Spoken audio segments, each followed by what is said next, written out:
के चरित्र का वर्णन किया।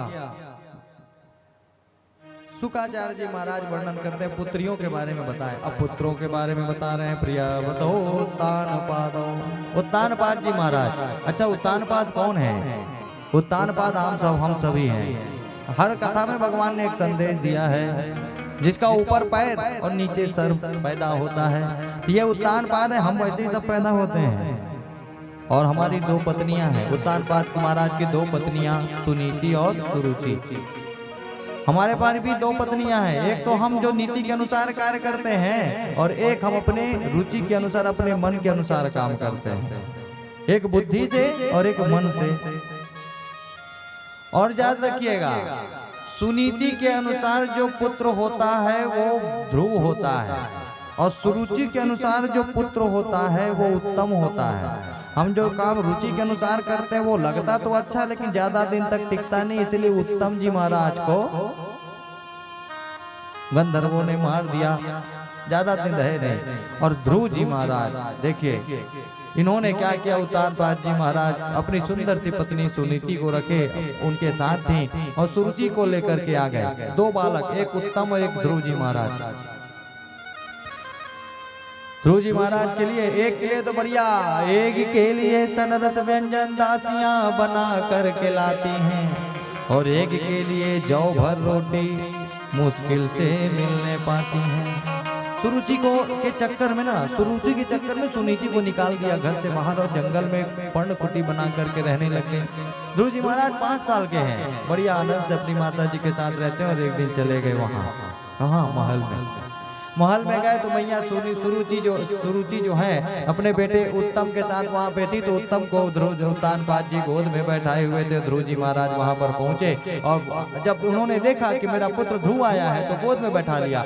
सुरुचि ने हाथ पकड़ करके उतार दिया। चलो उतार करके कहा, सुन, अगर तेरे को ये गोद चाहिए ना तो जा भगवान के पास, और भगवान के पास कहना कि हे प्रभु मुझे दूसरा जन्म दे। किसके? सुरुचि के गर्भ से जन्म दे, तब तुझे ये गोद मिलेगी।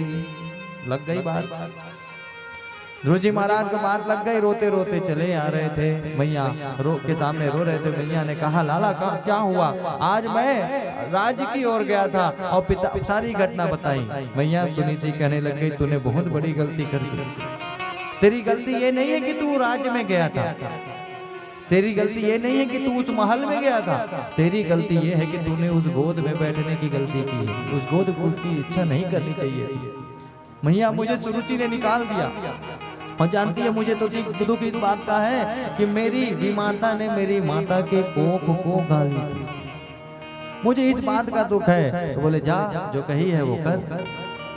बस बात लग गई। 5 साल के बालक ध्रुव जी महाराज चले जा रहे हैं जंगल की ओर। 5 साल के हैं और कुछ भी नहीं जानते। लोग बोलते हैं कि भगवान बड़ों को मिलते हैं ना, ये 5 साल का बालक है, इसके बारे में जानिए।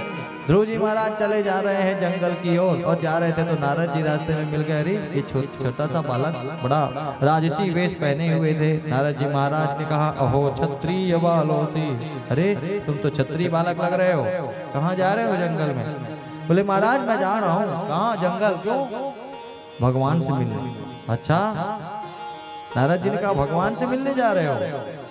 जंगल में जंगली जानवर रहते हैं, खा जाएंगे। ध्रुव जी महाराज ने कहा, जाको राखे साइया, मेरी माँ ने कहा है, जाको राखे साइया, मार सके ना कोई, और बाल न बाका कर सके जो जग बैरी हो। नारद जी ने कहा, अच्छा जानकारी है।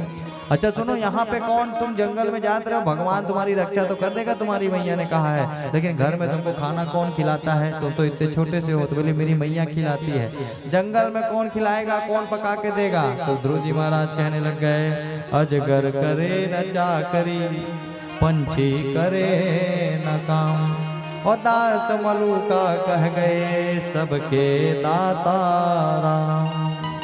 सबको खिलाने वाला है, तुम ना चाहोगे तो भी खिलाएगा, ना चाहो। मलूकदास जी महाराज यही संकल्प किए थे, आज हम खाना नहीं खाएंगे। अपने दोस्त के पास बैठे हुए थे, बोले आज हम खाना नहीं खाएंगे, देखते हैं तुम्हारा भगवान तुमको हमको कैसे खिलाता है। और चले गए, पेड़ के ऊपर चढ़ गए। पेड़ के ऊपर जंगल में जाकर के पेड़ के ऊपर चढ़ के बैठ के देखता हूँ तेरा राम मुझे कैसे खिलाता है। तो पहुंच बोलता है कि भगवान सबको खिलाता है, जब मैं खाऊंगा ही नहीं तो कैसे खिलाएगा। बोले ऐसा नहीं है, मेरा राम तो न चाहने वालों को भी जब उसका मन होता है तो खिला देता है। चले गए जंगल में, बैठ गए पेड़ के ऊपर। उधर से एक डाकू चला जा रहा था अपने साथियों के साथ में। आकर के देखा कि भाई एक वृक्ष है, वृक्ष के नीचे विश्राम करने लगा और कहा लोगों को कि जाओ कुछ भोजन पानी की व्यवस्था करो। तो साथी लोग गए तो वहां पर देखा कि एक बूढ़ा और बूढ़ी चले जा रहे थे और जब उसको रोका तो बूढ़ा बूढ़ी डर गए, कौन है, कहाँ के डाकू आ गए। उनकी पोटली को खोली तो उसमें रोटी निकली।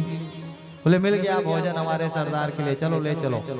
लेकर के रोटी लेकर के पहुंचे, उस डाकू को दिया। बोले महाराज ये देखिए आपके लिए भोजन की व्यवस्था की है। बोले सुनो कहाँ से लाए? पकड़ के लाए बूढ़ा बूढ़े को, ये इन लोग के पास था। बोले ये मरने वाले हैं, हो सकता है रोटी खा के आत्महत्या करने जा रहे हैं और तुम इनकी रोटी मेरे खवा दो, कहीं जहर मिला हो मैं भी मर जाऊं तो इसको किसी को खिला के देखो, कहीं कोई बचेगा तो मैं खाऊंगा।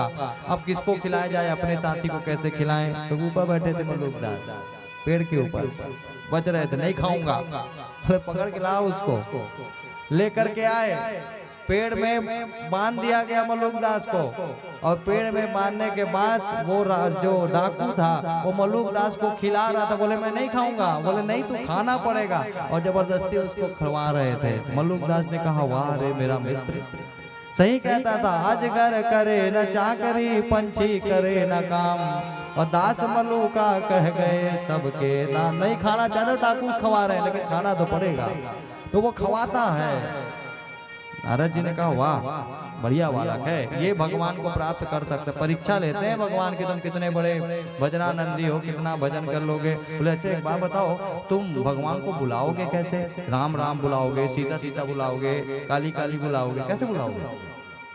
आप लोग से पूछता हूँ कैसे बुलाओगे भगवान को, कैसे बुलाते हो? कभी राम राम, कभी काली काली, कभी सीता सीता। भगवान भी कंफ्यूज रहते हैं। तो उन्होंने कहा सुनो हम तुमको एक मंत्र बताते हैं। नारद जी ने दिया था। कौन सा मंत्र दिया मालूम है? सभी लोग साथ में बोलिएगा, ओम नमो भगवते वासुदेवाय। यही मंत्र दिया था। बोले इसमें से तुमको नारायण आकर के मिल जाएंगे। और वही छोटे से वो 5 साल का वो बालक वो चले गए और जंगल में जा करके ओम नमो भगवते वासुदेवाय